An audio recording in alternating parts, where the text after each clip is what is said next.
ওরা নানান কৌশলে আপনাকে বুঝাবে। নবীর পরে আমরা নবীকে তো অস্বীকার করি নাই, আপনি মানা তো বাদ দেয় নাই, কিন্তু আরেকজন আল্লাহ নবুয়ত দিলে সমস্যা কোথায়? আপনার এই সমস্যা খোঁজার, যুক্তির খোঁজার সময় নাই। আল্লাহ বলছেন, মা কানা মুহাম্মাদুন আবা আহাদিম মির রিজালিকুম ওয়ালাকিন রাসূলুল্লাহি ওয়া খাতামান নাবিয়্যিন।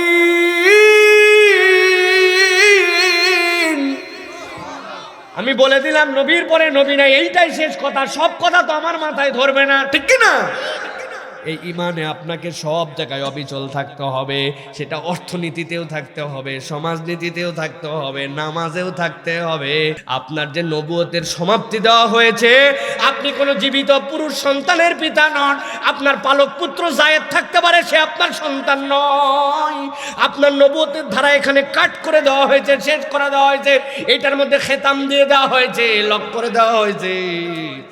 তবে আপনার পরে কি কি লাগবে আল্লাহ সেটা জেনে বুঝে আপনার শরীয়তকে পূর্ণতা দিয়ে তবেই সেটা শেষ করেছেন।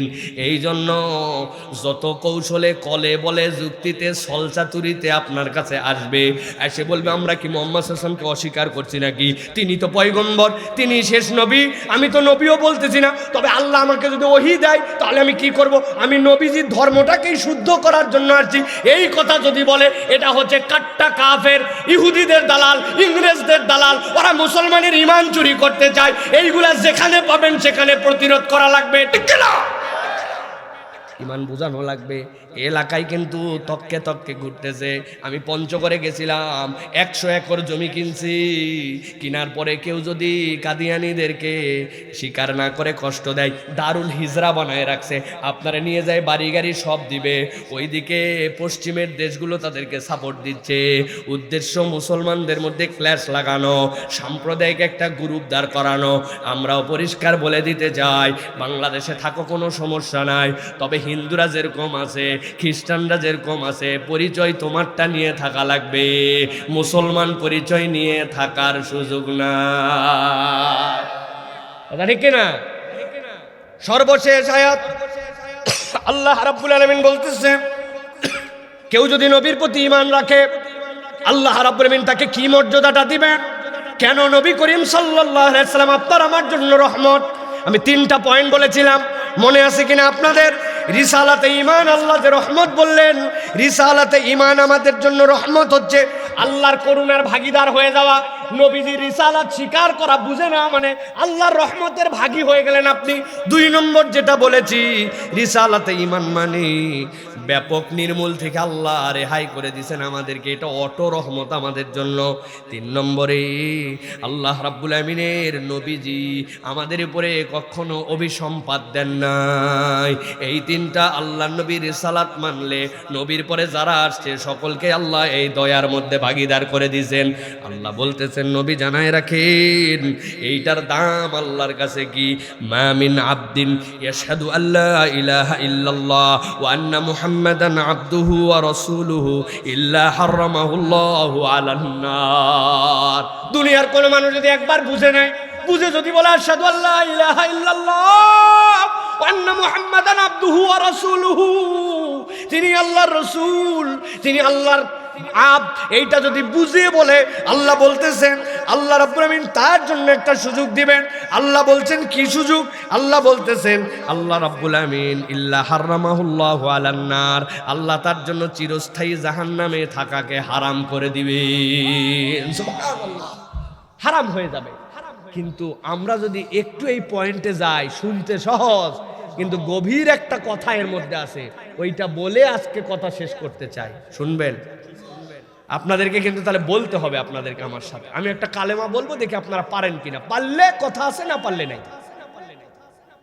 আমানতু বিল্লাহি, এরপরে কি? তারপরে কি? আবার বলবো, আবার আমানতু বিল্লাহি, তারপরে এই পর্যন্ত থাক, বাকিটা পরে দেখা যাবে। আমানতু বিল্লাহ মানে কি? জিনা এত সহজ না, এই জন্যই তো এই পয়েন্টে আসছি। আশহাদু আল্লা ইলাহা ইল্লাল্লাহ মানে আই উইটনেস, আমি সাক্ষ্য দিচ্ছি যে আল্লাহ ছাড়া কোনো ইলাহ নাই। মুহাম্মদ সাল্লাল্লাহু ব্যাপারে সাক্ষ্য দিচ্ছি তিনি আবদ এবং রাসূল, এর নাম সাক্ষ্য দেওয়া। আমানতু বিল্লাহ মানে সাক্ষ্য দেওয়া না। তাহলে আশহাদু আল্লা ইলাহা ইল্লাল্লাহ আমানতুর মধ্যে পার্থক্য কি হলো? কথা ঠিক কিনা? আলেম ওলামারা থাকলে জিজ্ঞাসা করে নিবেন আমানতু বিল্লাহ মানে কি। আমানতু বিল্লাহ মানে সাক্ষ্য নয়, আমানতু বিল্লাহ মানে আমি মেনে নিলাম। আমার বুঝে ধরলেও মানি, আমার বুঝে না ধরলেও মানি। আল্লাহর ব্যাপারে আমার আর কতটুকু বুঝ? নবী বলছে বেশি প্রশ্ন করো না, তুমি সৃষ্টি হয়ে আল্লাহর ব্যাপারে এত প্রশ্ন করলে বিভ্রান্ত হয়ে যাবে। আল্লাহ কোথায় আছেন, কেমন আছেন, কেমন কি আকৃতি আকার, আল্লাহ রাব্বুল আমিন এইগুলো আমাদের কোনো কিছু যাওয়ার না, জানা নাই। কাইফিয়াতুহু মাজহুল, কিন্তু রব হিসাবে আল্লাহ আছেন এইটার ঈমান আমি মাথায় ধরুক না ধরুক, ওইটার ঈমান আনার নাম হচ্ছে আমানতু বিল্লাহ। ঠিক কি না? মানে আমি মেনে নিছি আল্লাহকে। এরপরে কি বলছেন? ও মালাইকাতিহি, ফেরেশতা দেখছেন কোনোদিন? কেমনে দেখবো আমি? ঈমান আনলেন কেমনে? কিছু কিছু জিনিস কিন্তু একটু বোঝা যায়, সব কিছু আপনি দেখেন না, কিন্তু আপনার হাতে থাকলে আবার কাম করে। টিভির সামনে বসে মুরব্বী চোখে ভালো করে দেখে না, কিন্তু লাল বাটন বরাবর চোখ ফেলে টিভির সামনে এরকম করে চাপ দেয়, দেওয়া মাত্র দেখে টিভি অন হয়ে গেছে। কেমনে টিভি অন হলো? এর মধ্যে একটা ইনফ্রারেড রে আছে, আপনি দেখতে পান না। এই রিমোটের ওই সামনের থেকে ইয়েটা সরাতো, বইটা আটকে গেছে জন্য রিমোট কাজ করে না। তার মানে একটা আলো আছে, আপনি দেখেন না। বিশ্বাস আপনার থাক বা না থাক কাম করে ফেলে। ঠিক কিনা? আল্লাহ বলতেছেন ফেরেশতা আছে আল্লাহর সৃষ্টি, ওইটা তোমাকে বিশ্বাস করো, ওইটা তুমি মেনে নিছো, ওইটার নাম হচ্ছে ও মালাইকাতি। শেষ পয়েন্ট হচ্ছে ওয়া কুতুবিহি, এর মানে কি? আল্লাহ তোমার যত কিতাব, কোরআন সহ সব কিতাব আমার মাথায় ধরুক চাই না ধরুক, আমি ঈমান রাখি। ঠিক কি না? বুঝে ঠিক তো ভাই? বুঝে ঠিক? এক লোক কোরআন নিয়ে বলছে, লাস্ট 2 মিনিট কোরআন নিয়ে বলছে আমি 15 পারা পর্যন্ত গবেষণা শেষ করছি। 15 পারার ব্যাপারে আমার কোনো সন্দেহ নাই, তবে বাকি 15 পারা একটু পড়ালেখা বাকি আছে, চিন্তা ভাবনা করে তারপরে দেখব। তার মানে সে হচ্ছে 50% মুসলমান, তাই না? মানে 15% যদি 50% মানে 50%, কত পার্সেন্ট? 0। কত? আচ্ছা, এত দূর পরীক্ষা বাদ দিলাম। এক লোক বলতে সব শিখছি শেষ, সূরা কাউসারের কে বলেন না তাই না, কাল কাউসার এটা বুঝি নাই, একটা শব্দের ব্যাপারে যদি মন্তব্য করে তাহলে কত? এইটা আমি কোরআনের এখন পর্যন্ত মাথায় কাজ করে নাই, বুঝি নাই, বাকি 99% ক্লিয়ার, তাহলে সে হচ্ছে 99% মুসলমান। কত? 0 বলছেন কিন্তু বুঝে সুঝে। এখন আপনি যদি আল্লাহর কোরআনের কতক বিধান মানেন, নামাজের ইসলাম পছন্দ, রোজার ইসলাম পছন্দ, হজের ইসলাম পছন্দ, বিয়ের ইজাব কবুলের ইসলাম পছন্দ, কিন্তু আল্লাহর দেওয়া রাষ্ট্রনীতি, সমাজনীতি, আল্লাহর দেওয়া বাকি বিধানের ব্যাপারে আপনার যদি মন্তব্য থাকে, তাহলে বুঝে থাকলে বলেন তো আমার ঈমান কত পার্সেন্ট? বুঝে বলেন, কিন্তু আন্দাজে আমারে পরে দোষ দেন না যাওয়ার পরে। কত পার্সেন্ট? এখন বাঁচার উপায় বের করা লাগবে কিনা? লাগবে তো। আমি একটা উপায় বার করছি, এটা বলে দিয়েই কথা শেষ করে ফেলবো, শুনবেন আপনারা? রাজি সবাই? কারা কারা?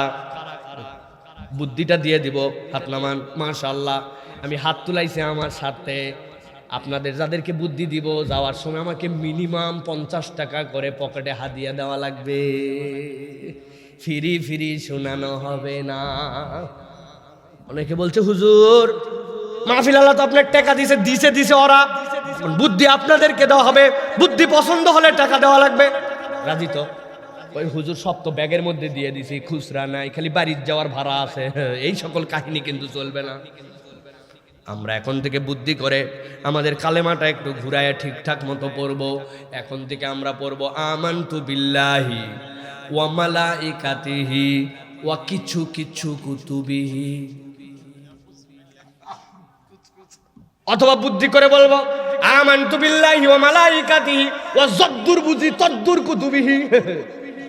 কবরে যাওয়ার পরে ফেরেশতা এসে বলছে কি ব্যাপার, কিতাবের ব্যাপার?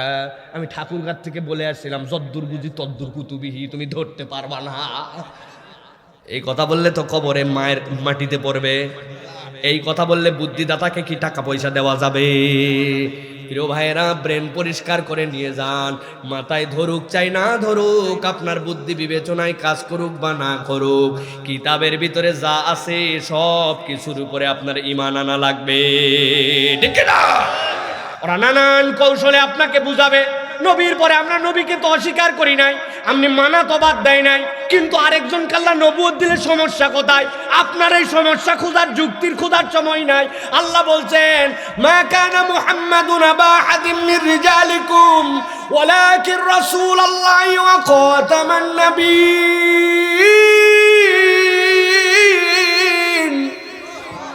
আমি বলে দিলাম নবীর পরে নবী নাই, এইটাই শেষ কথা। সব কথা তো আমার মাথায় ধরবে না, ঠিক কি না? এই ইমানে আপনাকে সব জায়গায় অবিচল থাকতে হবে। সেটা অর্থনীতিতেও থাকতে হবে, সমাজনীতিতেও থাকতে হবে, নামাজেও থাকতে হবে, আবার আপনার জন্য নেতা নির্বাচনেও থাকতে হবে। আউযু বিল্লাহি মিনাশ শাইতানির রাজীম। বিসমিল্লাহির রাহমানির রহিম। ওয়ামা আরসালনাকা ইল্লা রাহমাতাল লিল আলামিন। কুল ইন্নামা ইউহা ইলাইয়া أنما إلهكم إله واحد فهل أنتم مسلمون। আল্লাহ রাব্বুল আমিন বলছেন, হে নবী আপনি ঘোষণা দেন, যেই দুনিয়া আমি সৃষ্টি করলাম ওই দুনিয়ার জন্য আমি নিজের পরিচয় নির্ধারণ করলাম। আল্লাহ বলছেন আমার পরিচয়টা হচ্ছে রব্বুল আলামিন, আমি হচ্ছে জগৎ সমূহের আলম সমূহের জন্য আমি রব। আর আপনাকে নবুয়ত দিয়া শেষ পয়গম্বর করে প্রেরণ করা হলো। আপনার পরিচয়টা আমি জগৎবাসীর জন্য দিলাম, যেই জগতের জন্য আমি রব। আপনাকে আমি এমন মায়া করে সৃষ্টি করে আপনার উম্মতের কাছে দিয়েছি, আপনি হচ্ছেন ওই জগতের জন্য রহমত। সুবহানাল্লাহ। আল্লাহ রাব্বুল আলামিন বলছেন আপনি জানায় রাখেন আপনার মূল কাজটা কি, আপনার দাওয়াতটা কি। আল্লাহ বলতেছেন আপনার কাজ হচ্ছে আপনি মানুষকে বলেন তোমরা যে বহু ইলার জন্য বহু ইলার দিকে দৌড়াদৌড়ি করে তাদেরকে ডাকাডাকি করো, আসলে মানুষের ইলাহ বহু নয়, ইলাহুকুম ইলাহু ওয়াহিদ। তোমাদের জীবনদাতা, তোমাদের মরণদাতা, তোমাদের সংবিধানদাতা, আইনদাতা, তোমাদের রিজিকদাতা, তোমাদের জন্মদাতা, তোমাদের মৃত্যুদাতা, ইলাহ হিসাবে একজনই, তিনি হচ্ছেন আল্লাহ। আল্লাহ বলতেছেন ফাহাল আনতুম মুসলিমুন। এই আয়াতে কারিমার দ্বারা আল্লাহ রাব্বুল আলামিন নবীজি সাল্লাল্লাহু আলাইহি ওয়াসাল্লামকে রিসালাত দিয়েছেন। কথা কয়টা কিন্তু খুব মন দিয়ে বোঝা লাগবে ভাই, এটা হইচইয়ের কথা নয়, এটা বোঝার কথা। কোনো কথা বাড়াবেন না, বসো ভাই, বসো বাবা, বসতুম বসো, হয়ে গেছে ভাই, যাদের প্যাকেটে দেওয়া হয়েছে চলে আসেন। তাহলে মুহাম্মদ সাল্লাল্লাহু আলাইহি ওয়াসাল্লাম হচ্ছেন আল্লাহর রাসূল। একসাথে বলতে হবে, মুহাম্মদ সাল্লাল্লাহু আলাইহি ওয়াসাল্লামের প্রথম পরিচয় কি? আল্লাহর রাসূল। এখন আপনার আমার ঈমানের দুইটা পার্ট। একটা পার্ট হচ্ছে আশহাদু আল্লা ইলাহা ইল্লাল্লাহ ওয়া আশহাদু আন্না মুহাম্মাদান আবদুহু, তারপরে কি বলেন? আবদুহু ওয়া রাসূলুহু। এখন কেউ যদি বলে আমি আল্লাহকে মানি, আল্লাহ এক, আল্লাহ আমার ইলাহ, কিন্তু মুহাম্মদ সাল্লাল্লাহু আলাইহি সাল্লাম যে রাসূল এইটা আমি বিশ্বাস করি না, তাহলে কি তার ঈমান আনা হবে? বহু দাদা বাবু অমুক তমুককে পাবেন, তারা বলবে একজনই আল্লাহ, একজনই ইলাহ, কিন্তু মুহাম্মদ সাল্লাল্লাহু আলাইহি সাল্লামের রিসালাতকে স্বীকার করে না। তার মানে ঈমান ততক্ষণ পূর্ণ হবে না যতক্ষণ পর্যন্ত আল্লাহ এবং তার রাসূলের ঈমান দুইটা আপনি না বোঝেন। তাহলে একটা ঈমান আল্লাহ, একটা হচ্ছে রিসালাতে। এখন আপনাকে যদি জিজ্ঞাসা করা হয় বুঝে উত্তর দিবেন, আমি কিন্তু জোরে উত্তর দিতে পারি নাই, বুঝে উত্তর দিবেন যে ভাই আপনার আমার নবীর নাম কি? বলেন বলেন বলেন। মুহাম্মদ সাল্লাল্লাহু আলাইহি সাল্লাম। এটা এই জন্য শুনলাম আপনি বলবেন আমি তো বলছি মুহাম্মদ সাল্লাল্লাহু আলাইহি সাল্লাম আমার রাসূল, তাহলে এটার জন্য আবার বাকি কি করণীয় আছে? প্রিয় ভাইরা, বিশাল বড় একটা জিনিস করণীয় আছে, সেটা হচ্ছে তাওহীদের সাথে রিসালাতের বিশ্বাস। এটার নামই রহমত। আপনি যদি তাওহীদের সাথে রিসালাত বিশ্বাস না করেন তাহলে আপনার রহমত প্রাপ্তি হয় না। আল্লাহ বলতেছেন রহমত নবীজি কি হিসাবে? এক নম্বরে রিসালাতে ঈমান আনা মানে করুণার ভাগীদার হওয়া। রিসালাতে ঈমান মানে ব্যাপক নির্মূল থেকে রেহাই পাওয়া। রিসালাতে ঈমান মানে আল্লাহর নবী আমাদেরকে অভিশাপ দিয়ে যান নাই, ওই অভিশাপ মুক্ত পাওয়া। ব্যাপক ধ্বংস থেকে মুক্তির মানে কি? এই উম্মতকে আল্লাহ রাব্বুল আমিন সমূলে একবারে ধ্বংস করে দিবেন না। কেউ কেউ আমাদেরকে বলতেছে, কয়দিন আগে ভূমিকম্প হয়েছে, আমাদের পাপের ফল দুনিয়ায় 15টা গুনাহ যদি হয় তাহলে আল্লাহ রাব্বুল আলামিন ওই জাতিকে ভূমিকম্প দেন।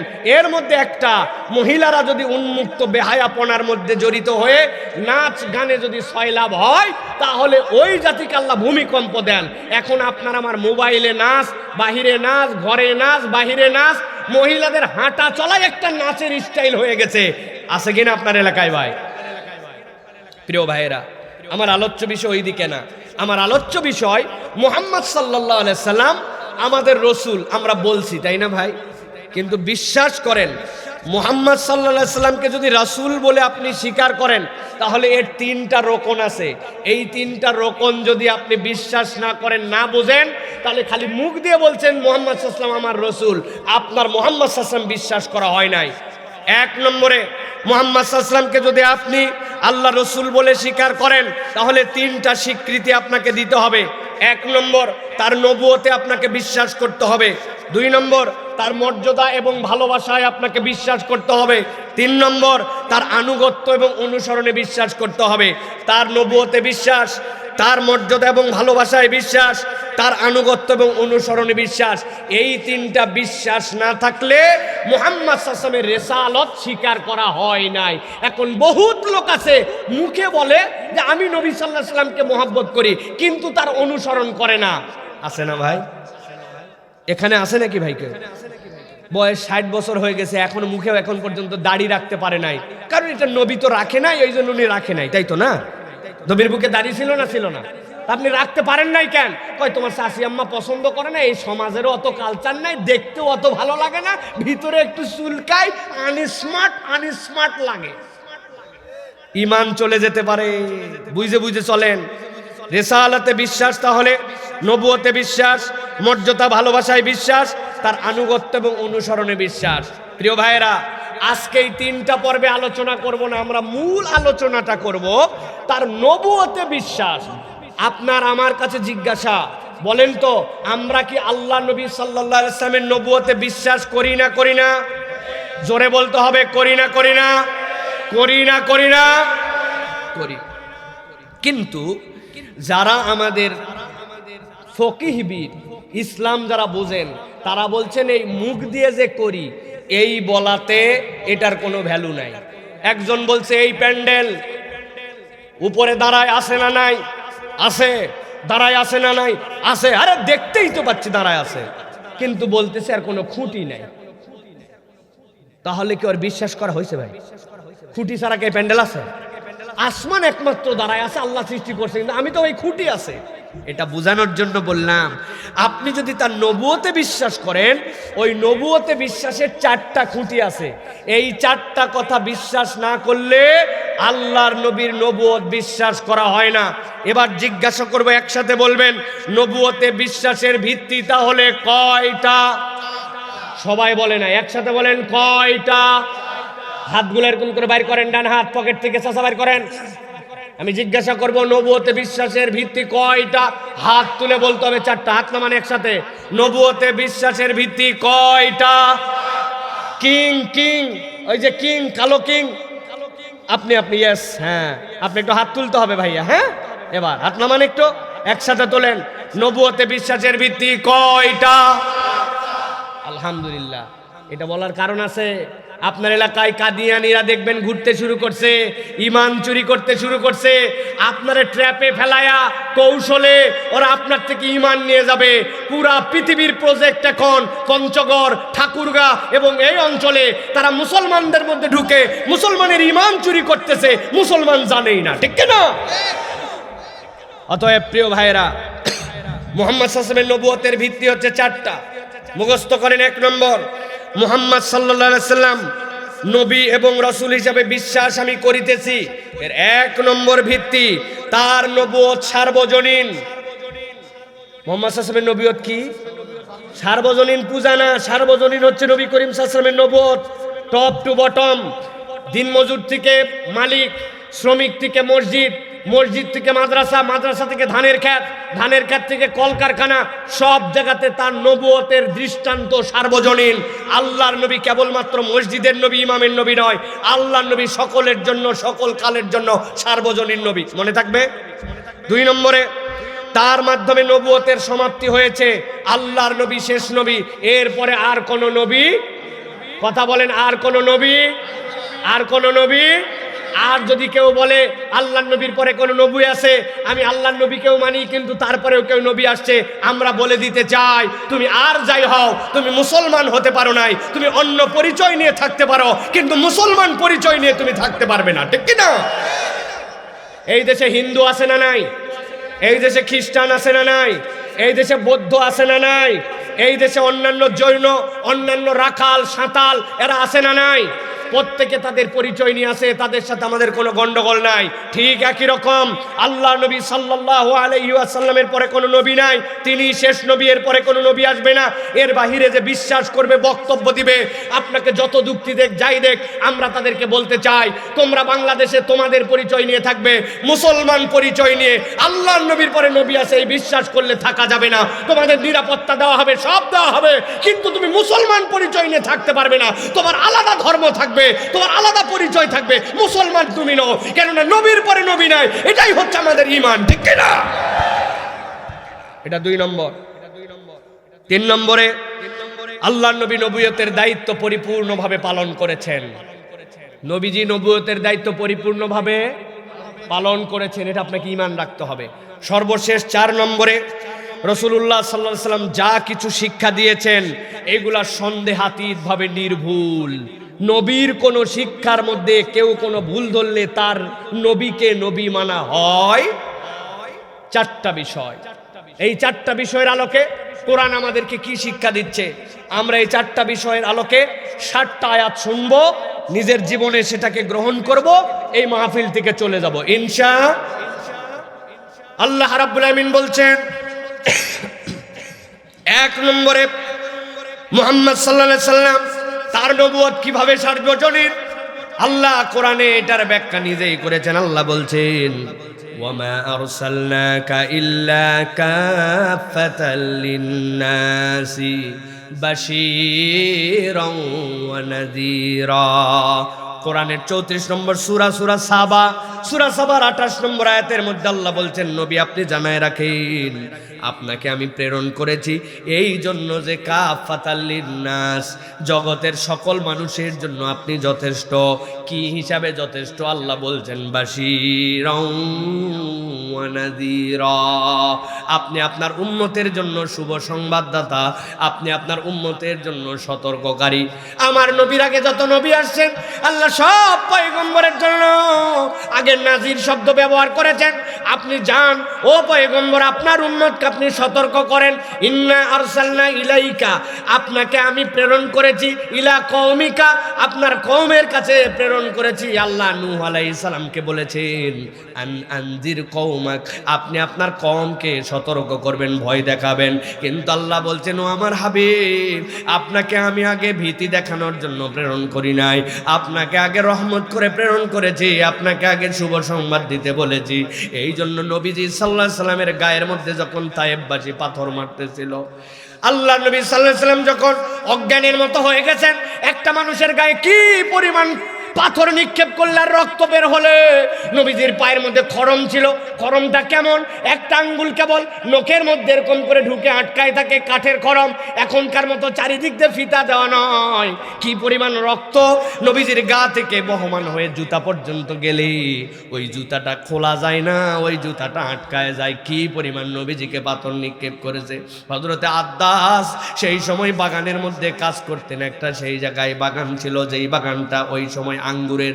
হযরতে আদ্দাস নবীজিকে দেখলেন, তখনই ঈমান আনেন নাই, কিন্তু তিনি তার মহব্বতে একটুখানি আঙুরের জুস বানায় নিয়ে আসলেন। নবীজি জিজ্ঞাসা করলেন এইটা কার পক্ষ থেকে? বলে আমি এইখানে কাজ করি, আমি যে শ্রমিক, ওই শ্রমের যেইটুকু পাই সেইটুকু আপনাকে দিলাম। এখনো তায়েফের ময়দানে ওই মসজিদটা মসজিদে আদাস হিসাবে আছে। আল্লাহর নবী অল্প একটুখানি আঙুরের রস খাইলেন, আঙুরের রস খাওয়ার পরে মাথা উঁচু করলেন। আশপাশের পাহাড়ের ফেরেশতারা রেডি হয়ে গেছে, এক্ষুনি আমরা নবীজিকে এরকম আচরণ করেছে এদেরকে শেষ করে দিব, পাহাড়গুলা উল্টায় তাদেরকে ধ্বংস করে দিব। আল্লাহ নবী বললেন না না না, ও ফেরেশতারা, আমি তো ধ্বংস করার জন্য দুনিয়ায় আসি নাই, এরা আমাকে চেনে নাই, বোঝে নাই, কিন্তু এর পরের প্রজন্ম তো ঈমান আনতে পারে। আল্লাহ নবী সাল্লাল্লাহু আলাইহি সাল্লামের এই কথার ফল এমন হলো, যখন মক্কা বিজয় হলো এরপরে তায়েফের মুসলমানরা একজনও বাকি থাকলো না, দলে দলে ঈমান এনে ফেললো। হযরতে আব্দুল্লাহ ইবনে আব্বাস পর্যন্ত তায়েফে চলে গেলেন, তার কবরটা পর্যন্ত সেখানে রয়ে গেল। আল্লাহ নবীকে আল্লাহ বলতেছেন, ও আমার হাবিব, আপনাকে উম্মতের জন্য বাশির করেছি, নাজির করেছি, এইটা কেবল মক্কাবাসীর জন্য নয়, আপনার এই দয়া, আপনার এই ভালোবাসা, আপনার এই রহমত কিয়ামত পর্যন্ত আপনার উম্মতের মধ্যে দিয়ে দিলাম। আপনার উম্মতকে কখনো সমূলে ধ্বংস করা হবে না। ভূমিকম্প হবে, কিছু মানুষের পানিশমেন্ট হতে পারে, কিন্তু আল্লাহ সবাইকে এর দ্বারা ধ্বংস করে দিবেন না। এটা আর কোনো উম্মতের সাথে ছিল না, এইটা হচ্ছে মুহাম্মদ সাল্লাল্লাহু আলাইহি ওয়াসাল্লামের ফদলে আমাদের জন্য আল্লাহর তোহফা। সুবহানাল্লাহ। আল্লাহ বলতেছেন তাহলে আপনি সার্বজনীন, এটা আল্লাহ রাব্বুল আমিন আপনাকে সার্বজনীনতা দিয়েছেন, আপনার পরে আর কোনো নবুয়তের প্রয়োজন নাই। আল্লাহ অন্য আয়াতের মধ্যে বলছেন, কোরআনের 7 নম্বর সূরা, সূরা আরাফ, সূরা আরাফের 158 নম্বর আয়াতের মধ্যে আল্লাহ বলছেন, কুল ইয়া আইয়ুহান নাস ইন্নী রাসূলুল্লাহি ইলাইকুম জামিআ।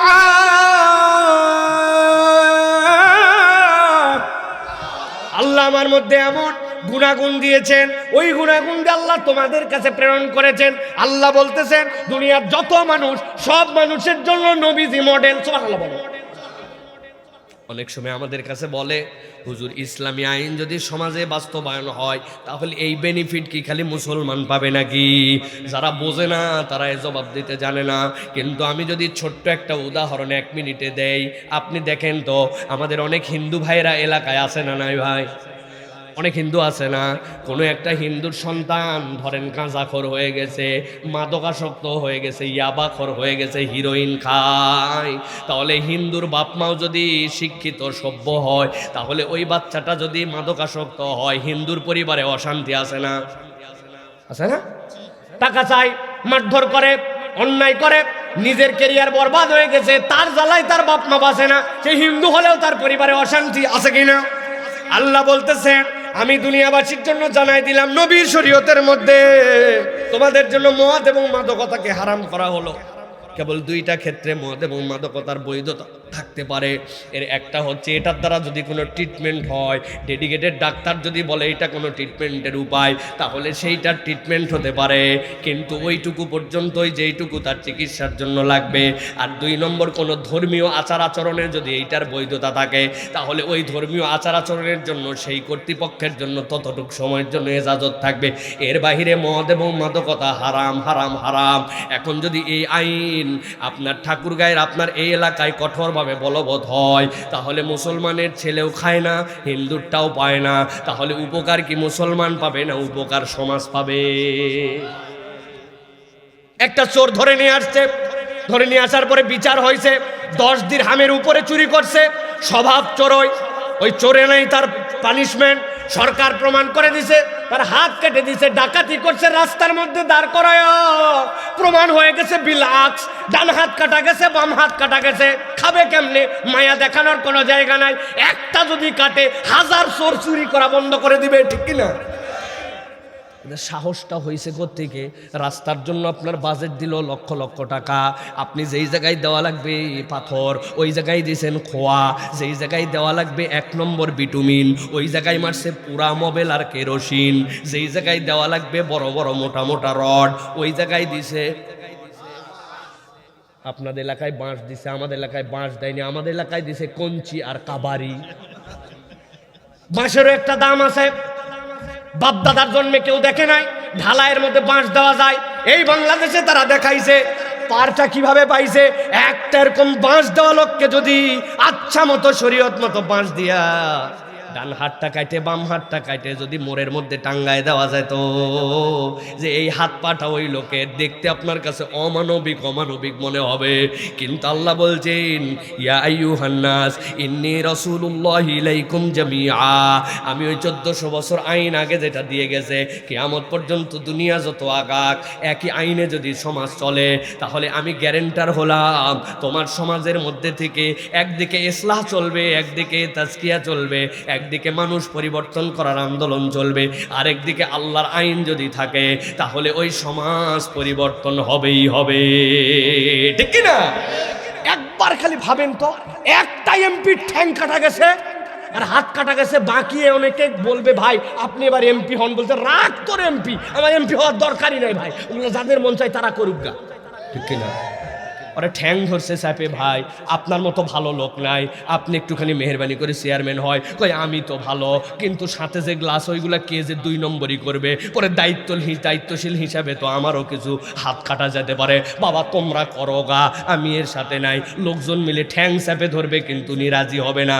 আর এখন দেখা যায় ভোট কবে কি কদ্দুর আমরা জানি না, কিন্তু প্যাম্পলেট পোস্টারে ভরে গেছে এলাকাবাসী চায় অমুককে এমপি বানাতে, বদমাইশ নিজের পোস্টার নিজে বানায়, নিজের লোক দিয়ে লাগায়, আর নিচে লেখে সর্বস্তরের জনগণ টাউট। কোন সর্বস্তরের জনগণ তোমারে চাইছে? এলাকার যদি সর্বস্তরের জনগণ হয় 10 জনকে সর্বস্তরের জনগণ কেমনে চাইলো? এই টাউটবাজি কতদিন চলবে? নিজের পোস্টার নিজে লাগায়া কয় সর্বস্তর, কথা বললেন না? ভক্কর চক্কর চলতো না। আল্লাহ বলছেন নবী সার্বজনীন। এবার চলেন আল্লাহ রাব্বুল আলামিন নবীজি সাল্লাল্লাহু আলাইহি সাল্লামের ব্যাপারে বলছেন, আপনাকে আমি আল্লাহ রাব্বুল আলামিন নবুয়তের যে দায়িত্ব দিয়েছে এটা আপনি কিভাবে পরিপূর্ণভাবে আদায় করলেন? কোরআন আমাদেরকে কি বলতেছে? আল্লাহ কোরআনুল কারীমের মধ্যে বলছেন সূরা ফুরকান, তাবারাকাল্লাযী নাযালাল ফুরকানা আলা আবদি লিয়াকুনা লিল আলামিন নাযীরা।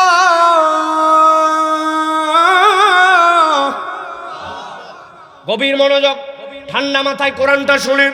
আল্লাহ বলতেছেন তাবারাকাল্লাযী, মহাপবিত্র মহাবরকতময় বিশাল রবের পক্ষ থেকে যিনি নাজ্জালাল ফুরকানা আলা আবদিহি। আপনি এই কথার ওজন বুঝেন নাই, কেননা একটু না বুঝালে আপনি বুঝবেন না। কোরআনের 2 ধরনের আয়াত আসছে।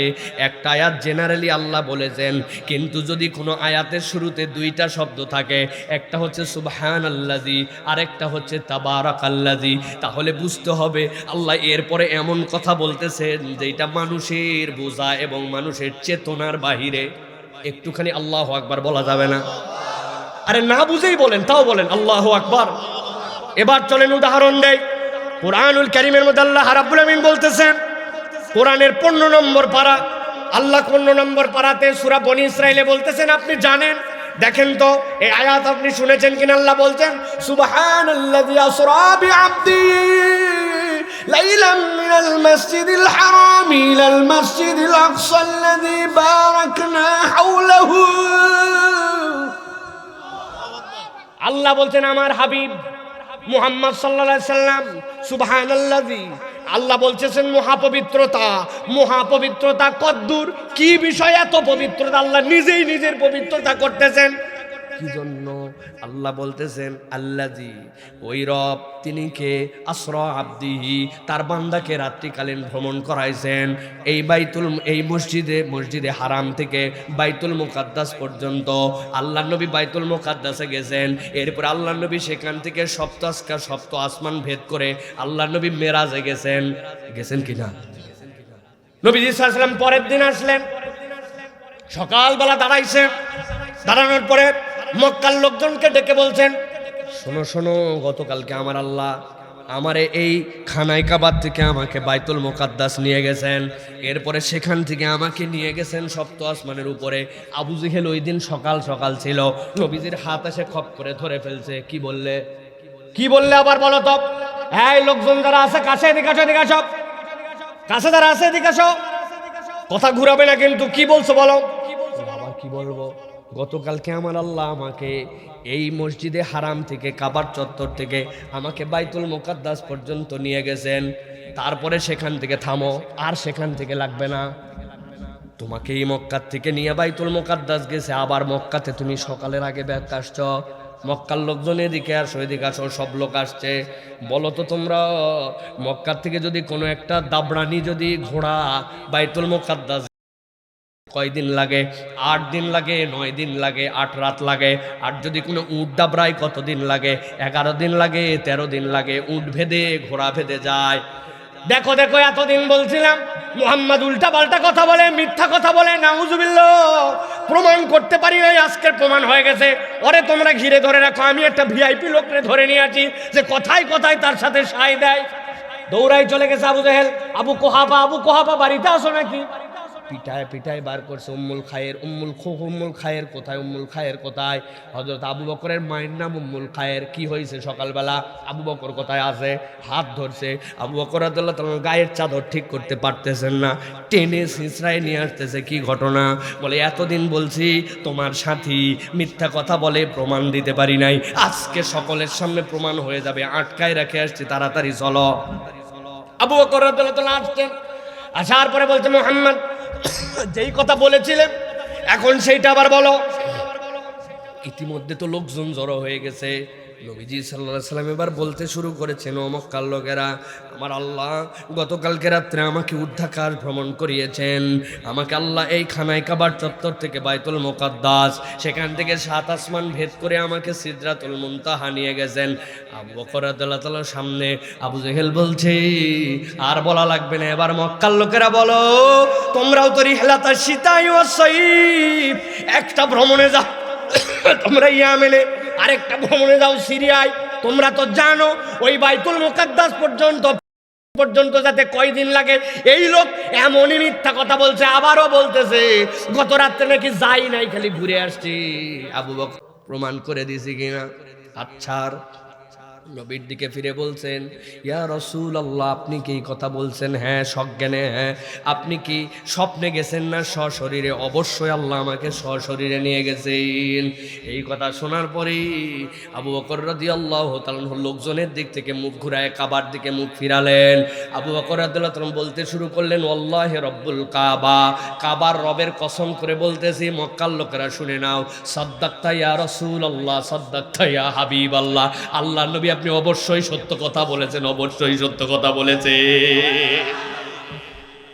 আবু বকর সিদ্দিক এমনি হন নাই, ওটা আল্লাহ তাকে সিদ্দিক বলেছেন, তিনি সত্যায়নকারী। নবীজি সাল্লাল্লাহু আলাইহি সাল্লামের এই বিস্ময়কর ঘটনা মানুষের আকলে কাজ করে না। এখন আপনার এখানে একটা লোক যদি বলে, আমি 10 মিনিটের মধ্যে চলে গেছি ঢাকায়, আবার ফেরত আসছি, দুনিয়া এত আগাইছে, তাও বিশ্বাস করবে না, ঠিক না? কিন্তু ওই সময় তো কিছুই বোঝে নাই। আবু বকর বলছেন, সাদ্দাকতা ইয়া রাসূলুল্লাহ, আল্লাহ বলছেন আমি জানতাম তোমাদের এই বিশ্বাস আসবে না, এই জন্য বিস্ময়কর কথাটা আগে যুক্ত করেছি ঠান্ডা মাথায়। সুবহানাল্লাযী আসরা বিআবদিহি, এমন বিস্ময়কর কথা বললাম যেটা বান্দার মাথায় কাজ করবে না, ওই জন্য আল্লাহ নিজেই নিজের পবিত্রতার ঘোষণা করেছেন। সুবহানাল্লাহ। এটা হলো বোঝানোর জন্য বললাম। এই আয়াতের জন্য কেন বলতেছি, আরেকটা শব্দ হচ্ছে তাবারাকা। বলেন আরেকটা কি? আল্লাহ বলতেছে, তাবারাকাল্লাযী নাযালাল ফুরকান আলা আবদিহি লিয়াকুনা লিল আলামিন নাযীরা। ও দুনিয়ার মানুষ, তোমার মাথায় এইটাও কাজ করবে না? কি কাজ করবে না? নবীকে আমি কিতাব দিছি, কাজ করবে না কেন? আল্লাহ নিজে এটার ব্যাখ্যা করেছেন কোরআনের 3 জায়গায়। আল্লাহ বলতেছেন, ও দুনিয়ার মানুষ, যেই কোরআন আমি আমার হাবিবকে দিলাম, যেই হেদায়েত আমার হাবিবের উপর নাজিল করলাম, আমি দুনিয়ায় পাহাড়কে বলছিলাম এটা নিতে পারবা নাকি? লাউ আনজালনা হাযাল কুরআন আলা জাবালিন লারাআইতাহু খাশিআম মুতাসাদ্দিআ। ওই যে কাঞ্চনজঙ্ঘা দেখতে পান পঞ্চগড় থেকে, আপনাদের হিমালয়ের সর্বোচ্চ শৃঙ্গের উপরে উঠে কেউ যদি পতাকা উড়াতে পারে, তার দেশের মর্যাদা বেড়ে যায়। আপনি যেটা কেবল পাহাড় হিসাবে দেখেন, আল্লাহ বলছেন আমি ওই পাহাড়ের উপরে কোরআন দিলে কোরআন নিতে পারতো না এই লোক। মুফাসসিররা ব্যাখ্যা করেছেন, আল্লাহ রাব্বুল আমিনের বিশাল সৃষ্টির মধ্যে সমুদ্র আছে, বিশাল সৃষ্টির মধ্যে ডেজার্ট মরুভূমি আছে, বিশাল সৃষ্টির মধ্যে বন জঙ্গল আছে। আল্লাহ পাহাড়ের কথা কেন বললেন? তারা বলছেন আল্লাহ কোরআনে ব্যাখ্যা করেছেন ওয়াল জিবালা আউতাদা, তুমি পাহাড়কে যা দেখতে পাও পাহাড় আসলে তা নয়। তুমি যে পেরেক মেরে তোমার বাড়িতে ক্যালেন্ডার ঝুলাও, মাথা অল্প একটু বের হয়ে থাকে কিন্তু পেরেকের ভিতরে অনেকখানি নিচে ঢুকানো থাকে। তুমি পাহাড়ের উপরে যা দেখো তার থেকে বেশি কিলো হিসাবে জমিনের মধ্যে গাড়া আছে। আল্লাহ বলছেন ওই কিলো হিসাবে গাড়া, ওইটার উপরেও যদি কোরআন দিতাম সেইটা সহ্য করতে পারতো না। এই জন্য আল্লাহ তাবারাকা দিয়ে বলছেন বিস্ময়কর ঘটনা ঘটে গেছে। আমি আমার হাবিবের প্রতি এই ফুরকান দিয়েছি, সত্য মিথ্যার পার্থক্যকারী কিতাব, লিয়াকুনা লিল আলামিন নাযীরা। আমার বান্দাকে আমি এটা দিয়েছি। আমার বান্দা একবার নড়ে নাই, চড়ে নাই, কপালটা মাঝে মাঝে ঘেমে যেত। যখন মাসালু সালসালাতিল জারাস ঘন্টা ধ্বনির মতো হয়ে আসতো, নবীজি একটুখানি অস্থির হতেন, কিন্তু আল্লাহর নবী কখনো ভেঙে পড়েন নাই। আল্লাহ বলছেন এই বিস্ময়কর হিদা হলো যেই মহামানবীর উপরে আমি আল্লাহ জানাই রাখলাম। ওই ওহিটা এমনি এমনি দেই নাই, ওহিটা দিয়েছি তোমাদেরকে সতর্ককারী হিসাবে। কিয়ামত পর্যন্ত কোরআন যেরকম বিস্ময়কর আশ্চর্যভাবে, কিয়ামত পর্যন্ত আর কোনো কিতাব লাগবে না, নবী লাগবে না। যে দাবি করবে এটা ভণ্ড, যে দাবি করবে এটা কাফের, যে দাবি করবে এটা মুসলমান, আল্লাহ বলছেন ওই ওহিটাও তোমাদের সতর্ককারী হিসাবে বিস্ময়কর। সুবহানাল্লাহ। আপনাদের ঠাকুরগাঁয়ে করোনা আসছিল, কথা বললেন না যে কার কার করোনা হয়েছিল হাত তোলেন। এখানে একজনেরও করোনা হয় নাই, মাশাআল্লাহ। করোনার সময় আমাদেরকে শিখাইছিল বাঁচতে হলে জানতে হবে। কি জানতে হবে? করোনার থেকে বাঁচার জন্য সোশ্যাল ডিস্টেন্স মেনটেন করতে হবে, করোনার থেকে বাঁচার জন্য হাত ধুতে হবে। কথা বলেন ভাই, হাত ধোয়া শিখাইছিল আপনাদের কয় ভাবে মুরব্বী? 6 ভাবে, 20 সেকেন্ড।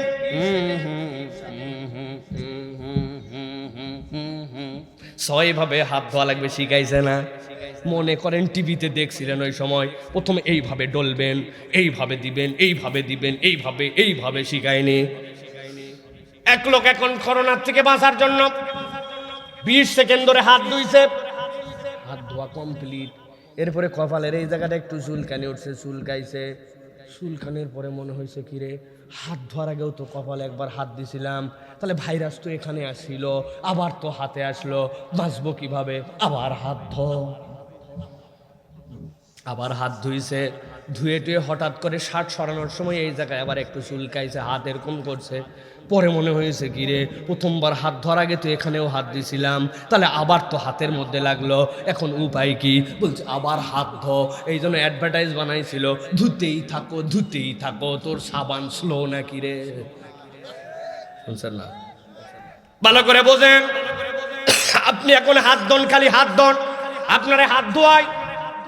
এইটা হচ্ছে আধুনিক কালের, কিন্তু 1450 বছর আগে আল্লাহ বলতেছেন ও আমার হাবিব লিয়াকুনা লিল আলামিন নাযীরা, আপনাকে আমি সতর্ক করার জন্য প্রেরণ করলাম। নবীজির সময় করোনা ছিল তো? ছিল। আল্লাহ নবীকে বললেন ও হাবিব আপনার প্রতি বিধান দেওয়া হচ্ছে আপনার উম্মতকে হাত ধোয়াটা শিখান। হাত ধোয়ার জন্য প্রথমে সে কবজি সহ হাতটা ধুয়ে নিবে, এরপরে হাত ধোয়ার পরেই দ্বিতীয় স্টেপে সে তার নাকটা পরিষ্কার করে নিবে, এই দুটা আঙুল ব্যবহার করবে, এরপরে মুখমণ্ডলে পানি দিবে। তবে পানি দিলে ফাঁকি দেওয়া চলবে না। এই যে চুলের গোড়া থেকে থুতনি পর্যন্ত, এই কানের লতি থেকে ওই কান, দাড়ি যদি বেশি সাপ দাড়ি হয় সমস্যা নাই, আর কম যদি হয় দাড়ি তাহলে মুখের মধ্যে ভিতরে পানি ঢুকানোর চেষ্টা করবে, 3 বার পর্যন্ত ধুবে। এরপরে নবীজিকে শেখানো হলো ওই প্রথম তো একবার হাত ধুইছে, ওই হাত দিয়ে আবার মুখ ধুইছে, হাত ধোয়ার তালে আছে। এরপরে উভয় হাতের কনুই সহ হাত ধুবে 3 বার করে। এরপরে দুনিয়ার সবাই আপনাকে সব শিখালো, কিন্তু আপনার মূল জায়গায় কেউ হাত দিল না। এক লোক করে নিচে ফেলছে, আরেকজন নাক ঝাড়ে নিচে ফেলছে, আরেকজন ময়লা নিচে ফেলছে। হাতে আর কতটুকু লাগে? দুনিয়া ঘরে আর পায়ের মধ্যে সব ময়লা লাগে। সবাই শুধু ধোয়াতে শিখাইছে এই পর্যন্ত ধোও, কিন্তু ওর পায়ের মধ্যে দুনিয়ার ক্যান্সার নিয়ে ও চলে গেছে বিছনার উপরে, ও চলে গেছে সোফার উপরে, ও চলে গেছে রান্নাঘরে। আল্লাহ বলতেছেন টাকনু সহ ধোয়াও। নবী আপনি বলে দেন ওয়াইলুল লিল ইকাবি মিনান নার, তোমার যদি গোড়ালি ভালো করে না ধো আল্লাহর কাছে কিন্তু ধরা খাওয়া লাগবে। আল্লাহ বলছেন 1450 বছর আগে তোমার কবজি ধোয়াইছে সে, আর আমি আল্লাহ বললাম লিয়াকুনা লিল আলামিন নাযীরা, ওটা হয়তো 1450 বছর আগে, আগামী 14,000 বছর পার হয়ে যেতে পারে, আপনার থেকে উত্তম শিক্ষা আর কেউ দিতে পারবে না, ঠিক কিনা? আল্লাহ পূর্ণ করে দিছেন। এর নাম হচ্ছে ঈমান। আপনাকে বিশ্বাস করা লাগবে, ভক্কচক্কর কথা বললে চলবে না। যেই লোক এত জোরে ঠিক বলছে, ওই লোক আবার সুদের কারবারের সাথে জড়িত আছে। ওরে যদি বলা হয় ইসলামী অর্থনীতি স্বীকার করে না, উনি তখন আবার উল্টাপাল্টা কথাবার্তা বলে। তাহলে বলেন তো, আপনি সুদের কারবার করেন, আপনি মিথ্যা কথা বলেন, আপনি ধোঁকাবাজি করেন, আপনি গীবত গিল্লা করেন, আবার বলছেন আমার নবী মুহাম্মদুর রাসূলুল্লাহ সাল্লাল্লাহু আলাইহি সাল্লাম নবী মানা হইছে। কথা বললেন না, নবী মানা হইছে। আল্লাহ বলছেন চলেন এবার সামনে বের হন। কথা সংক্ষেপ করে দেয়, রাত গভীর হয়ে যাচ্ছে। আল্লাহ বলতেছেন আমার হাবিবকে সর্বশেষ তোমাকে স্বীকার করতে হবে, নবীর পরে আর কোনো নবী নাই। এই কথা যে বলবে তার ঈমান নাই, ঠিক কিনা? আল্লাহ বলতেছেন নবী আপনি বলে দেন। তার দ্বারা নবুয়তের দায়িত্ব পূর্ণাঙ্গ করে আল্লাহ নবুয়তের দরজাকে বন্ধ করেছেন। মা কানা মুহাম্মাদুন আবা আহাদিম মির রিজালিকুম ওয়ালাকির রাসূলুল্লাহি ওয়া খাতামান নাবিয়্যিন ওয়া কানা আল্লাহু বিকুল্লি শাইইন আলিমা ওয়া কানা আল্লাহু বিকুল্লি শাইইন আলিমা। দুনিয়ার মানুষ এখন যতই পণ্ডিত হোক, আরবে যেই সময় কোরআন আসে তাদের থেকে আরবিতে পণ্ডিত আর কেউ ছিল না। এত পাণ্ডিত্য তাদের, এত পাণ্ডিত্য কল্পনাই করতে পারবেন না। এখন যেরকম নোবেল পুরস্কার যদি কেউ পায়, তাহলে তার কত বড় সুনাম হয়, সারা পৃথিবীতে তার নাম ছড়ায় পড়ে। আরবের বুকেও একটা নোবেল পুরস্কার ছিল, ওইটার নাম ছিল সাবায়ে মুআল্লাকা। মানুষজন কবিতা লিখত, কবিতা লেখার পরে এমনভাবে তার ভাষা টাষা সবগুলি চয়েস করার পরে আরবের পণ্ডিতরা সেটা নিয়ে বসতো। বসার পরে খানায় কাবার দরজার মধ্যে লাগায় দিত। হজ করতে যারা সারা দুনিয়া থেকে আসতো, খানায় কাবা তওয়াফ করতে আসতো, ওইটার দিকে তাকায় তাকায় দেখতো আর আফসোস করতো, কি কপাল রে, কি কপাল, ওর কবিতাটা হাজার হাজার কবিতার মধ্যে থেকে বাছাই করে খানায় কাবার দেওয়ালে উঠছে। কিন্তু পণ্ডিতরা লিখেছে তার কবিতা যতই উঠুক না কেন, খানায় কাবার দেওয়ালে নিজ দিয়ে একটা মুলাহাজা লেখা থাকতো, বিশেষ দ্রষ্টব্য লেখা থাকতো যে ও পণ্ডিতেরা যারা বিভিন্ন জায়গা থেকে এখানে এসেছেন, আসার পরে আপনারা যারা এই 60টা কবিতা আমরা নির্বাচন করে লাগায় দিছি, আপনাদের কাছে তারপরেও বলা থাকলো যদি এর মধ্যে কোনো ভুল দেখতে পান, শব্দের মধ্যে বিচ্যুতি দেখতে পান, আমাদেরকে জানাইলে আমরা তো আশপাশেই আছি, আমরা আবার কারেকশন করে ওইটা ওই জায়গায় লিখে দিব। তবে আপনাদের কাছে এই মূল্যবান মতামত আমরা চাই। আল্লাহ বলতেছেন ওই জাতি যারা আরবিতে এত পণ্ডিত, যাদের কোনো তুলনা নাই, আল্লাহ তাদের কাছে চ্যালেঞ্জ দিয়ে বললেন তোমার যোগ্যতা, তোমার বাড়াবুড়ি বাহাদুরি যতই হোক না কেন, আমি রব্বুল আমিন তোমাদের জন্য জানাই দিয়ে রাখলাম, তোমার জ্ঞান তোমার যত দূর পর্যন্ত যাক, ওই আরবির পণ্ডিত যারা তোমাদের কাছে আমি রব্বুল আমিন চ্যালেঞ্জ দিয়ে রাখলাম, কিয়ামত পর্যন্ত যদি তোমাদের ক্ষমতা থাকে তোমরা কিছু নিয়ে আসো। তবে আমি আল্লাহ জানাই রাখলাম ওয়ালা ইয়াতুনাকা বিমাসালিন ইল্লা জিনাকা বিল হাক্কি ওয়া আহসানা তাফসীরা। আমি আল্লাহ চ্যালেঞ্জ দিলাম আজকের থেকে আপনি চলে যাবেন নবী হিসাবে, এরপরে আর পয়গম্বর আসবে না, কিয়ামত পর্যন্ত বলা থাকলো আমি আল্লাহ আপনাকে যা দিয়েছি ওইটার তুলনায় কেউ কিচ্ছু আনতে পারবে না। আজকে পর্যন্ত দুনিয়া গায়ে গেছে, আপনারা এআই নামের একটা প্রযুক্তি আসছে, আপনারা জানেন আপনি যে কোনো কাজ দিবেন, একটা কবিতা আপনি বলবেন যে তুমি একটা কবিতা আমার পক্ষ থেকে রবীন্দ্রনাথের মতো করে লিখে দাও, 10 সেকেন্ডের মধ্যে আপনাকে রেডি করে দিবে। আপনি দ্বিতীয় কমেন্ট দিবেন না রবীন্দ্রনাথের মতো পছন্দ হয় নাই, কবিতাটা নজরুল স্টাইলে করে দাও, শেক্সপিয়ার স্টাইলে করে দাও, আপনার দিতে দেরি, ওইটা প্রযুক্তি এমন জায়গায় গেছে সে আপনাকে উত্তর দিতে রেডি নাই। কিন্তু ওর কাছেও যদি বলেন কোরআনের আয়াতের মতো একটা আয়াত বানাও, ওরা লিখে রেখে দিছে এইটা আমাদের দ্বারা সম্ভব নয়, অথবা এইটা আমাদের জন্য এলাও নয়। আল্লাহ বলছেন 1450 বছরের পৃথিবী কোরআনের পরে যদি এইটা 14,000 বছরও পার হয়, কোরআনের সমান কিছু তুমি আনতে পারবে না। সুবহানাল্লাহ। যা তা শুনতে আসি নাই আমরা।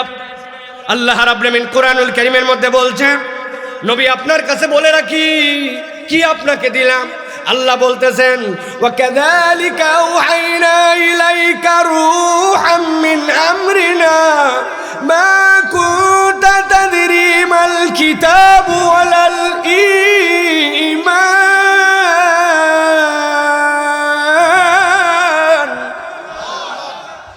আল্লাহ বলছেন ও আমার হাবিব, আপনার বয়স যখন 25-17 থেকে আপনি মক্কার মধ্যে একটা আন্দোলন শুরু করছিলেন, ওই আন্দোলনের সভাপতি ছিলেন নবীজি। ওই আন্দোলনের নাম ছিল হিলফুল ফুজুল। জানেন তো না ভাই কি কি কাজ করতো তারা? মক্কার সবচেয়ে খারাপ সিচুয়েশন 5টা ছিল, মুখস্থ করেন। 1 নম্বরে নারীদেরকে সম্মান দিত না। 2 নম্বর এতিম হয়েছে মানে তাদের বগল বাজাতে শুরু করতো, আর এতিমকে কেউ ঠেকাতে পারবে না, সম্পদ সব খাইয়ে ফেলবো। জোর যার মুল্লুক তার, আমার পাওয়ার আছে মানে আমি যা ইচ্ছা তাই করতে পারি, দখলদারি করতে পারি, যা ইচ্ছা তাই করতে পারি। 4 নম্বরে খানায় কাবাকে দিনে হানিফের জন্য বানানো হয়েছে, কিন্তু তারা ওইটারে মূর্তির মিউজিয়াম বানায় রাখছিল। আর 5 নম্বরে যুদ্ধ তাদের কাছে টোটা ফাটা খেলা ছিল। উটের কেবলমাত্র দুধ দোয়ানোকে নিয়ে যুদ্ধ করছে 100 বছর। আল্লাহ নবী সবগুলার থেকে বের করার জন্য চেষ্টা করতে শুরু করলেন, কিন্তু দেখলেন এদের স্বভাব চরিত্র এত খারাপ, এই মানুষগুলো এত দুষ্কৃতিকারী, এই মানুষগুলো মানুষে এমনভাবে পচায় ঠকায়, এদের থেকে তো আমার এই উদ্যোগ নিয়ে সফল হয় না। আল্লাহ নবী 25 বছর থেকে 40 বছর পর্যন্ত 15 বছর মক্কায় ছিলেন না। মক্কা থেকে একটু দূরে গারে হেরার মধ্যে জাবালে নূরে আল্লাহ নবী বসে বসে চিন্তা করছেন কেমনে এদেরকে মূর্তি পূজার থেকে বের করা যায়, কেমনে নারীদের ইজ্জত ফিরিয়ে দেওয়া যায়, কেমনে এতিমের সম্পদ দিয়ে দেওয়া যায়, কেমনে এদের যুদ্ধ বন্ধ করা যায়, কেমনে জোরজার মুল্লুক তার এই ডাকাতি স্বভাব থেকে এদেরকে ফিরানো যায়। গভীর মনোযোগে খেয়াল করেন। 15 বছর ভাবলেন। অনেক এখন সস্তা আশেক রসুল খুঁজে পাওয়া যায়। আপনাদের এলাকায় আছে নাকি ভাই?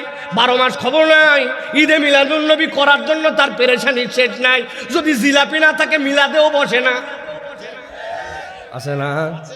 আগেই জিজ্ঞাসা করে কি তাবারুক রে, জিলাপি কো চললে খাই না, বিরিয়ানি হলে বসনুহিনী। ও বাবা, এত আশেক রাসূল। অথচ আল্লাহ নবী সাল্লাল্লাহু আলাইহি সাল্লাম গারে হেরার মধ্যে বসে থাকতেন। জিজ্ঞাসা করব, নবীর যখন 25 বছরে বিয়া হয়, আম্মাজান খাদিজাতুল কুবরা রাদিয়াল্লাহু তাআলা আনহার বয়স তখন কত ছিল? ভাই আপনারা কি আইকিউ তো একটু বলা লাগবে না? কত ছিল? 40 বছর। তাহলে আল্লাহ নবীর বয়স যখন 40 বছর, তখন হযরতে খাদিজা রাদিয়াল্লাহু তাআলা আনহার বয়স কত? নবীর বয়সে 40, খাদিজার বয়সে 40। আরে হিসাব চাচা, আপনারা হিসাব দেন না তো, আমার ছেলেপেলেরা কথা বলুক আন্দাজি। কত তখন? তখন হযরতে খাদিজাতুল কুবরার বয়স তখন 55 বছর, নবীজির বয়স তখন 40 বছর। নবীজি খাবার নিতেন, নেওয়ার পরে শুক্রবার, শনিবার, রবিবার 3 দিনের খাবার আম্মাজান দিয়ে দিতেন। 3 দিন শেষ হওয়ার পরে নবী সাল্লাল্লাহু আলাইহি সাল্লাম চলে আসতেন। কিন্তু হঠাৎ করে খাদিজাতুল কুবরা রাদিয়াল্লাহু তাআলা আনহা, যাকে আল্লাহ সালাম পাঠাইছেন নিজে ফেরেশতাকে দিয়া, দেখে আমার স্বামী তো সোমবার হয় আসে না, আমার স্বামী মঙ্গলবার হয় আসে না, এই জগতের 5টা বিষয় নিয়ে তিনি পেরেশান। খাদিজাতুল কুবরা নিজে খাবার বানায় নিয়ে মক্কা থেকে 8 কিলোমিটারের মতো এবড়ো থেবড়ো হাঁটা পথ দিয়ে গেছেন। যাওয়ার পরে ওই 3500 ফিট উপরে উঠছেন। উঠার পরে ওই গারে হেরার মধ্যে জাবালে রহমতে আল্লাহ নবীকে খাবার পৌঁছাইছেন। একবার কল্পনা করেন, সেই মানুষটার বয়স 55 বছর, বয়সের ভার হয়ে গেছে, কিন্তু নবীর কাছে ওখানে পৌঁছাইছেন খাবার।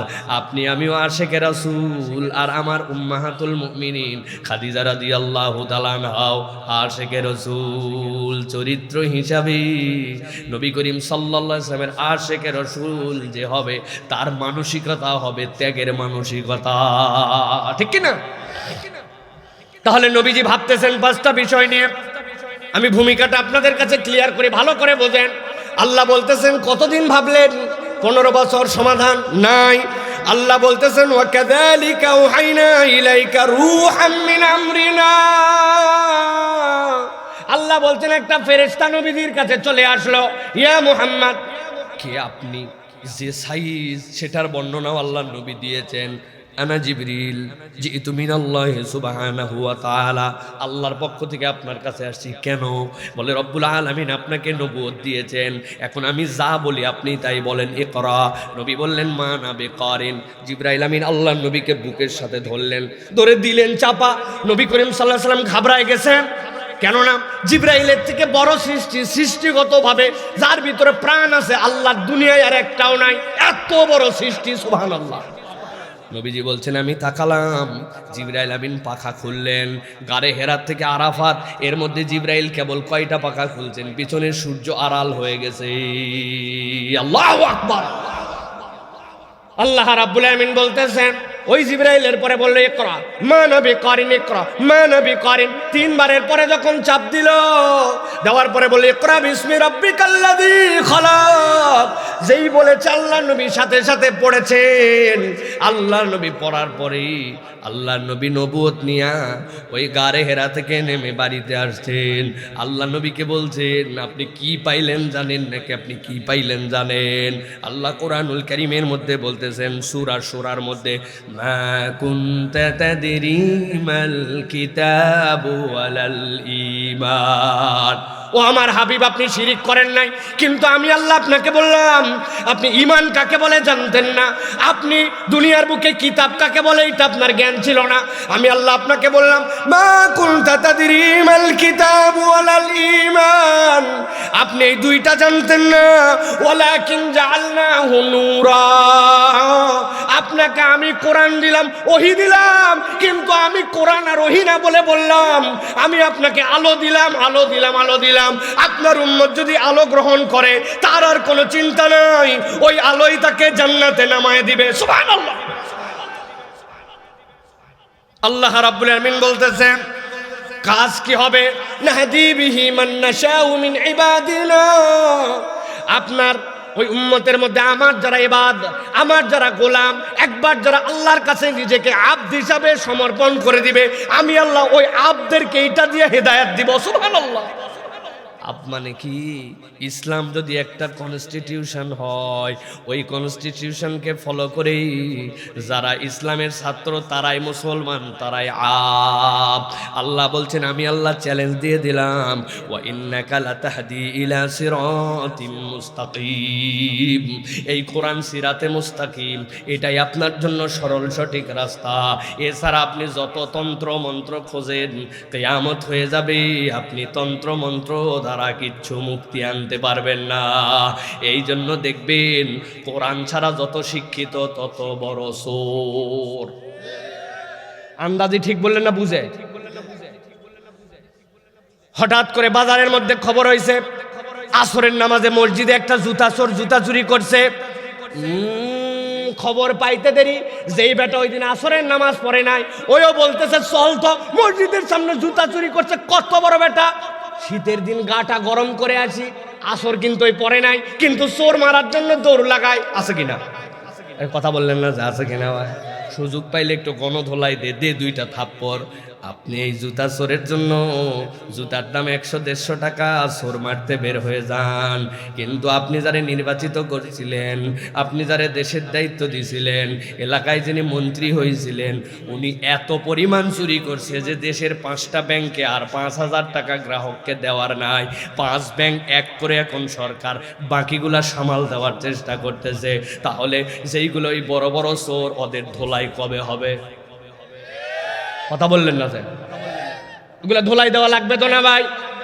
এখন ধোলাই দেওয়া লাগবে, আপনি স্বীকার করছেন। কিন্তু আমি যদি আবার আপনাকে বলি ও ভাই ধোলাইটা তো যেমন তেমন ধোলাই দিলে হবে না, হুজুর কেমন ধোলাই দেওয়া লাগবে খালি বলে দেখেন।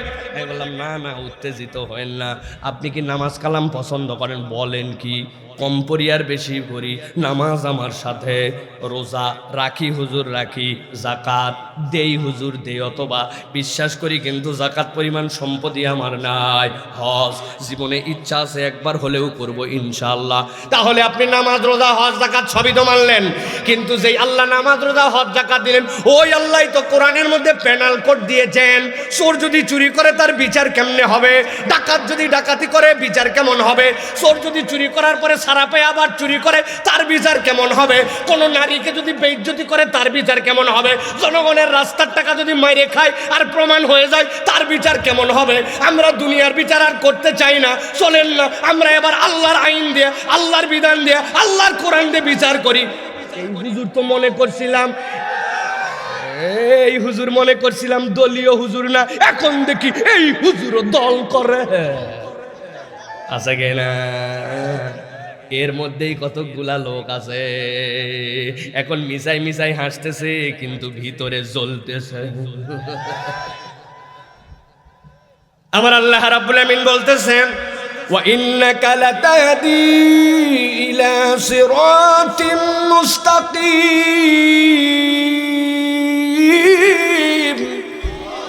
এই কোরআনের কাজ হচ্ছে ওই হেদায়েতটা দেওয়া যেইটাতে আপনার দিল পরিবর্তন হবে, যেইটাতে আপনার রুহু পরিবর্তন হবে। আপনি বলবেন হুজুর হয় না হয় না হয় না, আমি বললো এই কথা বললে কোরআন মানা হয় না, ঠিক না? এখানে কে কে আছেন 100টা কন্যা হত্যা করছেন? হাত তোলেন। আছেন না? হুজুর আস্তাগফিরুল্লাহ কি বলেন? আল্লাহ নবীর সামনে আসছি, ইয়া রাসূলুল্লাহ আপনি বললেই হবে না। যাকে তাকে কালেমা পড়াইছেন আর বলছেন কুলু লা ইলাহা ইল্লাল্লাহ তুফলিহুন, লা ইলাহা ইল্লাল্লাহ বলো সফল। ইয়া রাসূলুল্লাহ আমারটা এত সহজ নয়, কেন রে তোমার কি হয়েছে? ইয়া রাসূলুল্লাহ আমি একটা দুইটা নাই 100টা আমার কন্যা শিশু হত্যা করছি, আগে বলেন। এরপরেও কি আমার মাপ আছে? আছে। তবে ইয়া রাসূলুল্লাহ আমার মন ভরে নাই, আপনি যে দ্রুত আছে বলছেন, আমি আমার শেষ কন্যা সন্তানকে কিভাবে হত্যা করছি সেইটা আপনার কাছে একটু বলতে চাই। আল্লাহ নবীর কাছে বলতেছি, আমার বাচ্চা যখন হয়েছে আমি ব্যবসায়ের জন্য বাচ্চা হওয়ার আগে বাহিরে চলে গেছিলাম। আমার স্ত্রী জানতো আমার খাসলত, এই জন্য আমি বাড়িতে আসার আগে সে ভূমিষ্ঠ করছে সন্তান। সন্তান যখন একটু বড় হবে এই জন্য ভূমিষ্ঠ করার পরে সে নানি বাড়ি পাঠায় দিছে যাতে করে আমি না জানতে পারি। নানি বাড়িতে পাঠানোর পরে ওই সন্তানের খবর নেই, আসার পরে বলছে তোমার বাচ্চা বলে হয়েছে কিন্তু মারা গেছে বাচ্চাটা হওয়ার সময়। আমার মনের মধ্যে কোনো রেখাপাত করে নাই, কিন্তু যখন 6-7 বছর পার হয়েছে আমার ওই স্ত্রী বুঝতে বাচ্চা তো এখন বড় হয়ে গেছে, তারে নানি বাড়ির থেকে নিয়ে এসে বলছে আপনাকে অনেক দিন আগে একটা মিথ্যা কথা বলছিলাম, কিন্তু আজকে আপনার কাছে জানাই রাখলাম এই সন্তানই সেই সন্তান, দেখেন তো দেখতে কেমন। আরবের মধ্যে যত সুন্দর মানুষ ছিলেন, জিবরাইল আমিন যার চেহারা ধরে দুনিয়াতে আসতেন ইনি হচ্ছেন সেই সাহাবী। দেখতে যেমন সুন্দর ওই ছেলে সাহাবীটার মতোই দেখতে হয়েছে তার মেয়ে।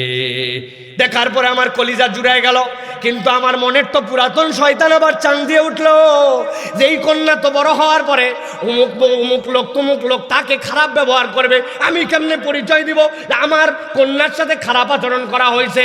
আমি তো এই পরিচয় নিয়ে দুনিয়ায় চলতে পারবো না। এই জন্য আমার মাথার মধ্যে আবার পুরাতন শয়তান যখন চাড়া দিল, আমি কিছুদিন তারে আদর করলাম, যত্ন করলাম, বুকে নিলাম, চুমা দিলাম। আমার স্ত্রী বুঝে ফেলছি যে বাপের মন নরম হয়ে গেছে, এখন তো এর মালিক হয়ে গেছে। আমার স্ত্রী আমার উপর থেকে সন্দেহ উঠাই নিল। অনেকদিন পার হওয়ার পরে ওই শয়তান আমার মাথার মধ্যে আছে, আমি বললাম ও স্ত্রী একে তো কোনোদিন এদের ফুপুর বাড়ি নিয়ে যাওয়া হয় নাই, এত সুন্দর বাচ্চা হয়েছে, তুমি ওর একটু সাজায় টাজায় দাও, আমি 2 দিনের জন্য এদিকে সফরে যাচ্ছি, তারে নিয়ে যাব। তারে নিয়ে রওনা হয়ে গেছে। স্ত্রী অবিশ্বাস করতে পারে নাই, কিন্তু ইয়া রাসূলুল্লাহ আমি যাওয়ার সময় তো আমার ব্যাগের মধ্যে বড় একটা কোদাল আর খুন্তি তার জন্য নিয়ে রওনা হয়েছি। মাঠ যখন পেরিয়ে নির্দিষ্ট একটা চত্বর পেরিয়ে গেলাম, যাওয়ার পরে আমার প্ল্যান অনুযায়ী আস্তে করে আমি মাটি খুঁড়তে শুরু করলাম। আমার বাচ্চাটা আমার এত ভালোবাসে, আমি মাটি খুঁড়ি, পাথর বাঁধে, এইগুলা তুলি, আমার কপালটা ঘেমে যায়। আমার বাচ্চা আমার কপালটা আদর করে করে দেয়, আব্বার কপাল ঘেমে গেছে, বাপের জন্য মায়া তার, আমার হাতের মধ্যে চুমা যায়, আমারে আদর করে। আস্তে আস্তে খুঁড়তে খুঁড়তে খুঁড়তে খুঁড়তে যখন তারে ফেলে দেওয়ার মতো জায়গা হয়ে গেছে, তার মধ্যে নামাই দেওয়া মাত্র সে বুঝে ফেলছে এখন তো আমি তারে শেষ করে ফেলবো। আমার কাছে করজোরে আবেদন করছে ছোট্ট একটু কচি মুখে, আব্বারে আমারে আপনি ছেড়ে দেন অথবা গোলাম হিসাবে বেঁচে দেন, কোনোদিন আপনাকে বাপ পরিচয় দিব না, কিন্তু আমাকে কেন এর মধ্যে নামাইছেন আমাকে একটু ছেড়ে দেন। আমার মনে একটু দোয়া হয় নাই, বড় একটা পাথর তুলে তার মাথায় মেরে দিছি। মাথায় মেরে দেওয়ার পরে মাথা ফেটে গেছে, এরপরে পাথর চাপা দিয়ে চলে গেছি। ইয়া রাসূলুল্লাহ, একটা দুইটা নয়, এরকম 100টা সন্তান হত্যা করছি। এখন বলেন তো আমাকে কি আল্লাহ মাফ করবে? নবীজি সাল্লাল্লাহু আলাইহি সাল্লাম তার জন্য বলছেন, ও দাহিয়া, আমি তোমার জন্য জানাই রাখলাম এই কোরআনের হেদায়াত, লা ইলাহা ইল্লাল্লাহর পাওয়ার এমন, তুমি যদি আল্লাহর হক নষ্ট করো, এটা আল্লাহ রাব্বুল আলামিন তোমার জন্য সম্পর্কিত, দুনিয়ার সম্পর্ক নাই। আল্লাহ রাব্বুল আলামিন তোমাকে যদি ক্ষমা করে দিতে চান, কারো ঠেকানোর কিছু নাই। আল্লাহর কাছে তুমি যদি ক্ষমা চাও, আল্লাহ ইলাহা ইল্লাল্লাহ বলে কোরআনের উপর চলতে শুরু করো, আল্লাহ তোমার ওই 100 খুনের গুনাহও ক্ষমা করে দিতে পারেন। আল্লাহ ক্ষমা করে দেওয়ার জন্য ডাকে, মাহফিলের আয়োজন হয়, কিন্তু আমাদের এত ভাব, এত ফুটানি, এত ব্যস্ততা, আমি আল্লাহর জন্য ক্ষমা নিতে আসতে রাজি না। ঠিক কি না? আল্লাহ বলছেন, ওয়া ইন্নাকা লাতাহদি ইলা সিরাতিম মুস্তাকিম। আল্লাহ রাব্বুল আলামিন এর দ্বারা তোমাকে হেদায়েতের রাস্তা খুলে দিবেন। যেমন তেমন কোরআন শুনতে এখানে আসি নাই।